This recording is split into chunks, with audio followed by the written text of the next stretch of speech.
Ayan, first quarter exam na naman, kaya kailangan nating i-confiscate ang mga cellphone ng mga bata at kailangan magkakalayo sila para sa ganun ay iwas kopyahan. Ayan, so makikita ninyo ang luwang-luwang ng space sa kanilang mga upuan para sa ganun ay talagang iwas kopyahan para mag-aral na mabuti ang mga estudyante natin.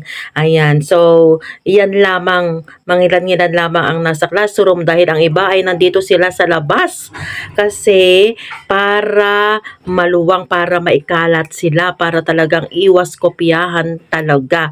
Kahit nadilingon yung kasama nila ay dilingon siya sa kasama nila ay hindi siya makakakopya kasi super duper layo. Ayan, so pati dito sa ating amphitheater ay nalagyan din ng mga estudyante kasi kulang na kulang sa ating mga classrooms kapag exam.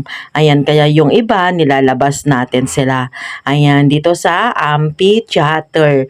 Ayan, so kung makikita ninyo, ayan, ang luwang-luwang na mga spaces, sinisigurado talaga ng mga teachers. Ayan, na walang kopyahan para sa ganun ay mag-aral na mabuti ang mga bata, ang mga estudyante natin. Motivation nila yan, guys, para mag-aral silang mabuti kasi sa oras ng exam ay walang makakatulong sa kanila. Ayan, actually sila mismo ang nagre-request na mag-vlog daw ako. Naku naman yan. Sabi nila, ma'am, sige na para may remembrance, mag-vlog ka naman. Ayan, gustong-gusto nila. O sige. Ayan, kaya, ayan, kinukuhanan ko sila. Ayan, yung iba kumakaway, yung iba naman ay nakakonsentrate sila sa pagsagot sa kanilang mga test papers, sa mga test questions. Ayan.